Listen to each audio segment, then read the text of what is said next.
मित्रांनो, महाराष्ट्राच्या राजकारणात आणि मराठा आरक्षण आंदोलनाच्या पार्श्वभूमीवर एक अत्यंत गंभीर आणि चर्चेचा विषय समोर आला आहे आणि तो म्हणजे मनोज जरांगे पाटील यांच्या संदर्भात कथितपणे रचल्या गेलेल्या घातपाताच्या कटाचा. या प्रकरणामध्ये अनेक नावे पुढे आली आहेत आणि या प्रकरणाची सुरुवात एका तक्रारीपासून झाली, जी दिनांक 6 नोव्हेंबर 2025 रोजी जालना पोलिसांकडे दाखल करण्यात आली. ही तक्रार गंगाधर सीताराम काळे या व्यक्तीने दिली होती. गंगाधर काळे यांनी आपल्या तक्रारीत म्हटले की ते जवळपास 2 वर्षांपासून मनोज जरांगे पाटील यांच्यासोबत मराठा आरक्षणाच्या आंदोलनात सक्रियपणे काम करत होते आणि ते अनेक वेळा त्यांच्यासोबत राहत होते. त्यांच्या म्हणण्यानुसार दिनांक 4 नोव्हेंबर 2025 रोजी दुपारी सुमारे 3 वाजण्याच्या सुमारास ते आणि इतर काही सहकारी पांडुरंग तारक यांच्या फार्म हाऊसवर उपस्थित होते. त्या ठिकाणी मनोज जरांगे पाटील यांचे काही विश्वासू सहकारी देखील उपस्थित होते. त्याच वेळी दादा गरुड नावाचा एक व्यक्ती त्या फार्म हाऊसवर आला आणि त्याने सर्वांसमोर असा दावा केला की मनोज जरांगे पाटील यांच्या घातपाताचा एक मोठा कट रचला जात आहे. त्याने सांगितले की या घातपातासाठी 2.5 कोटी रुपयांची सुपारी ठरली आहे आणि त्या पैशांमध्ये काही व्यक्ती सहभागी आहेत.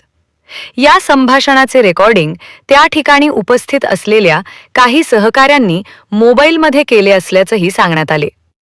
त्यानंतर दुसऱ्या दिवशी म्हणजेच 5 नोव्हेंबर 2025 रोजी दादा गरुड पुन्हा त्या फार्म हाऊसवर आला आणि त्याने पुन्हा एकदा सर्वांसमोर सांगितले की मनोज जरांगे पाटील यांच्या विरोधात घातपाताचा कट रचला गेला आहे आणि त्या कटासाठी काही लोकांनी मोठ्या रकमेची डील केली आहे.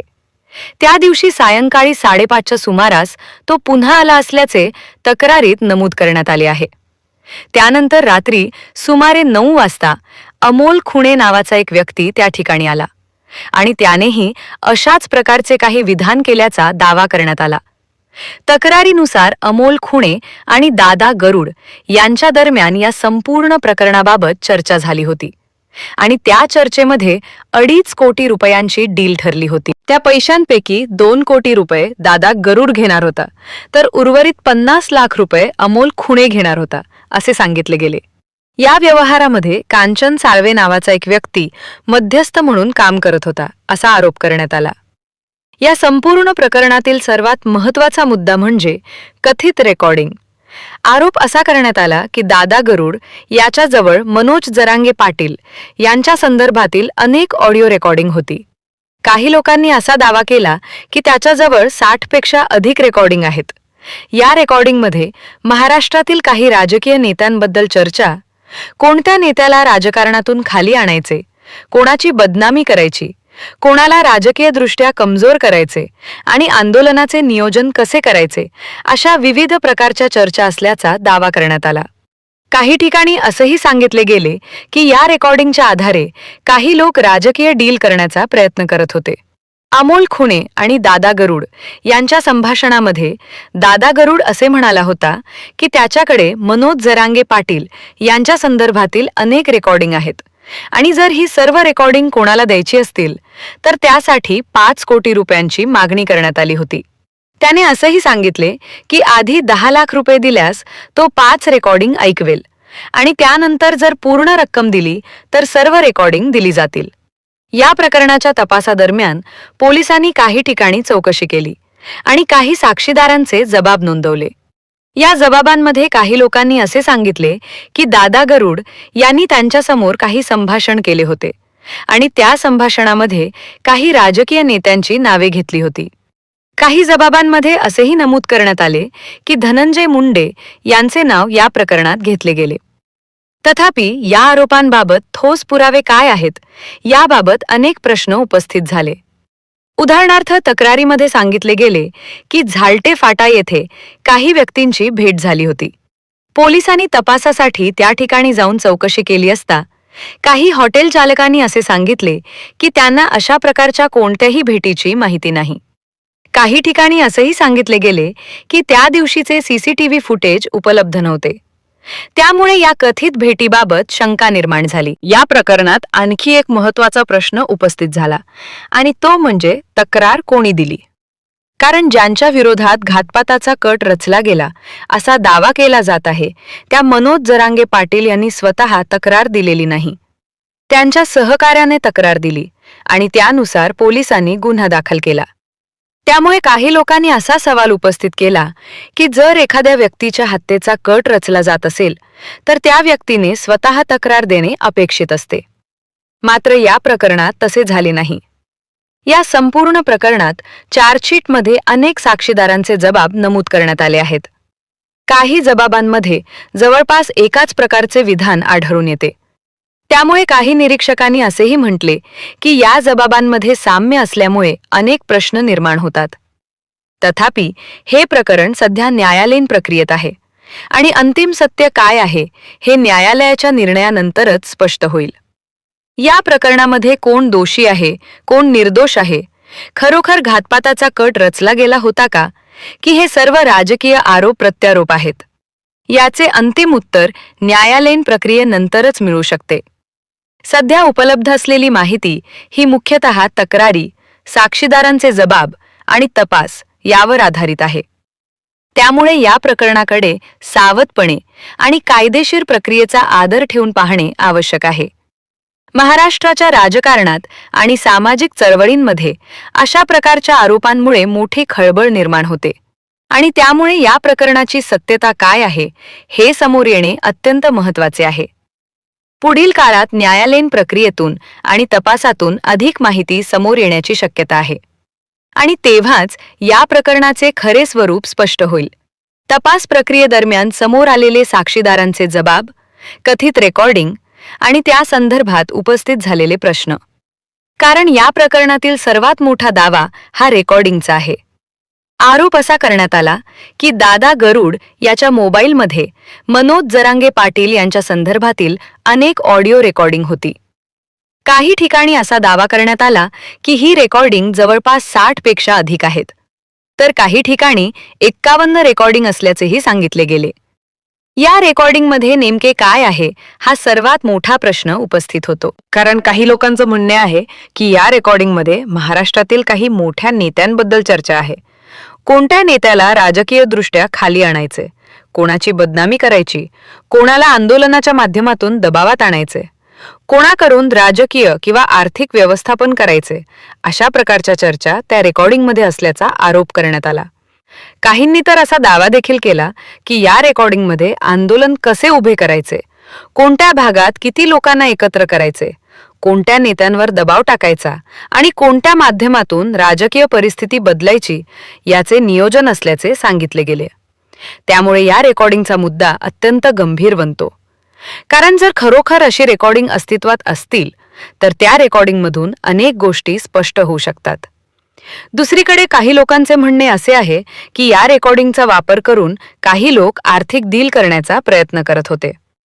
अमोल खुणे आणि दादा गरुड यांच्या दरम्यान झालेल्या कथित संभाषणामध्ये दादा गरुड असे म्हणाला होता की त्याच्याकडे मनोज जरांगे पाटील यांच्या संदर्भातील अनेक महत्त्वाची रेकॉर्डिंग आहेत आणि जर कोणाला ही सर्व रेकॉर्डिंग हवी असतील तर त्यासाठी मोठी रक्कम द्यावी लागेल. काही साक्षीदारांच्या जबाबांमध्ये असे नमूद करण्यात आले की दादा गरुडने 5 कोटी रुपयांची मागणी केली होती. त्याने असेही सांगितले की आधी 10 लाख रुपये दिल्यास तो 5 रेकॉर्डिंग ऐकवेल आणि जर त्यानंतर संपूर्ण 5 कोटी रुपये दिले गेले तर तो सर्व रेकॉर्डिंग देईल. त्यामुळे या रेकॉर्डिंगचा मुद्दा केवळ राजकीय नाही तर आर्थिक व्यवहाराशी देखील जोडला गेला असल्याचा आरोप करण्यात आला. तपासादरम्यान पोलिसांनी या संदर्भात अनेक साक्षीदारांचे जबाब नोंदवले. काही साक्षीदारांनी सांगितले की दादा गरुडने त्यांच्यासमोर काही संभाषण केले होते आणि त्या संभाषणामध्ये काही राजकीय नेत्यांची नावे घेतली होती. काही साक्षीदारांनी असंही सांगितले की या प्रकरणामध्ये काही लोकांनी मनोज जरांगे पाटील यांच्या विरोधात वातावरण तयार करण्याचा प्रयत्न केला. मात्र दुसऱ्या बाजूला काही गोष्टींवर गंभीर प्रश्नचिन्ह देखील उपस्थित झाले. उदाहरणार्थ तक्रारीमध्ये असे सांगितले गेले की काही महत्त्वाच्या भेटी झाल्या होत्या. त्यापैकी एक भेट झालते फाटा येथे झाली असल्याचा दावा करण्यात आला. पोलिसांनी तपासासाठी त्या ठिकाणी जाऊन चौकशी केली. त्या ठिकाणच्या काही हॉटेल चालकांना आणि स्थानिक लोकांना विचारणा करण्यात आली. मात्र काही हॉटेल चालकांनी असं सांगितले की त्यांना अशा प्रकारच्या कोणत्याही भेटीची माहिती नाही. काहींनी असंही सांगितले की त्यांच्या हॉटेलमध्ये अशी कोणतीही घटना घडलेली नाही. काही ठिकाणी असंही सांगितले गेले की त्या दिवशीचे सीसीटीव्ही फुटेज उपलब्ध नव्हते किंवा ते जतन केलेले नव्हते. त्यामुळे या कथित भेटीबाबत अनेक प्रश्न उपस्थित झाले. जर खरोखर अशी भेट झाली असेल तर त्याचे काही ना काही पुरावे असायला हवेत, असा सवाल अनेकांनी उपस्थित केला. दुसरीकडे या प्रकरणातील आणखी एक महत्त्वाचा मुद्दा म्हणजे तक्रार कोणी दिली. कारण या संपूर्ण प्रकरणामध्ये ज्यांच्या विरोधात घातपाताचा कट रचला गेला असा दावा केला जात आहे ते मनोज जरांगे पाटील स्वतः तक्रारदार नाहीत. त्यांच्या सहकार्याने म्हणजे गंगाधर काळे यांनी तक्रार दिली. त्यामुळे काही लोकांनी असा प्रश्न उपस्थित केला की जर एखाद्या व्यक्तीच्या हत्येचा कट रचला जात असेल तर त्या व्यक्तीने स्वतः तक्रार देणे अपेक्षित असते. मात्र या प्रकरणामध्ये तसे झाले नाही. काही निरीक्षकांनी असे म्हटले की कदाचित सुरक्षेच्या कारणास्तव किंवा इतर कारणांमुळे सहकार्याने तक्रार दिली असावी. मात्र काही लोकांनी यावरही प्रश्न उपस्थित केले की जर प्रकरण पुढे जाऊन खोटे ठरले तर संबंधित व्यक्ती असे म्हणू शकते की मी स्वतः तक्रार दिलीच नव्हती. त्यामुळे या प्रकरणातील कायदेशीर बाजू देखील चर्चेचा विषय बनली. चार्जशीटमध्ये अनेक साक्षीदारांचे जबाब नमूद करण्यात आले आहेत आणि विशेष म्हणजे काही जबाब जवळपास एकाच प्रकारचे असल्याचे दिसून आले. काही लोकांनी असे म्हटले की या जबाबांमध्ये शब्दशः साम्य आहे. त्यामुळे काही लोकांनी असा सवाल उपस्थित केला की हे जबाब स्वतंत्रपणे दिले गेले होते का, की त्यामध्ये काही साम्य कसे आले. मात्र याबाबत अंतिम निर्णय न्यायालयीन प्रक्रियेनंतरच स्पष्ट होईल. कारण सध्या हे प्रकरण न्यायालयात आहे आणि तपास पूर्ण झाल्यानंतरच सत्य समोर येऊ शकते. या प्रकरणामध्ये अनेक राजकीय आणि सामाजिक पैलू आहेत. मराठा आरक्षण आंदोलनाच्या पार्श्वभूमीवर हे प्रकरण घडले असल्यामुळे त्याला अधिक संवेदनशीलता प्राप्त झाली आहे. काही लोकांचे म्हणणे आहे की या प्रकरणामध्ये राजकीय कटकारस्थान असू शकते, तर काही लोकांचे म्हणणे आहे की हे सर्व आरोप राजकीय वातावरणात निर्माण झालेले आहेत. त्यामुळे या प्रकरणाचे अंतिम सत्य काय आहे हे न्यायालयीन प्रक्रियेनंतरच स्पष्ट होईल. महाराष्ट्रातील लोकांमध्ये या प्रकरणाबद्दल मोठी उत्सुकता आणि चर्चा आहे. कारण या प्रकरणामध्ये अनेक मोठी नावे चर्चेत आली आहेत आणि कथित रेकॉर्डिंगचा मुद्दा देखील अत्यंत गंभीर मानला जात आहे. जर खरोखर असे रेकॉर्डिंग अस्तित्वात असतील आणि त्या न्यायालयात सादर झाल्या तर त्यातून अनेक गोष्टी स्पष्ट होऊ शकतात. मात्र सध्या उपलब्ध असलेली माहिती ही मुख्यतः तक्रार, साक्षीदारांचे जबाब आणि तपास यावर आधारित आहे. त्यामुळे अंतिम निष्कर्ष काढण्यापूर्वी न्यायालयीन प्रक्रियेची प्रतीक्षा करणे आवश्यक आहे. महाराष्ट्राच्या राजकारणात अनेकदा आरोप प्रत्यारोपांची मालिका सुरू असते, परंतु या प्रकरणामध्ये घातपाताचा आरोप असल्यामुळे त्याला अधिक गांभीर्य प्राप्त झाले आहे.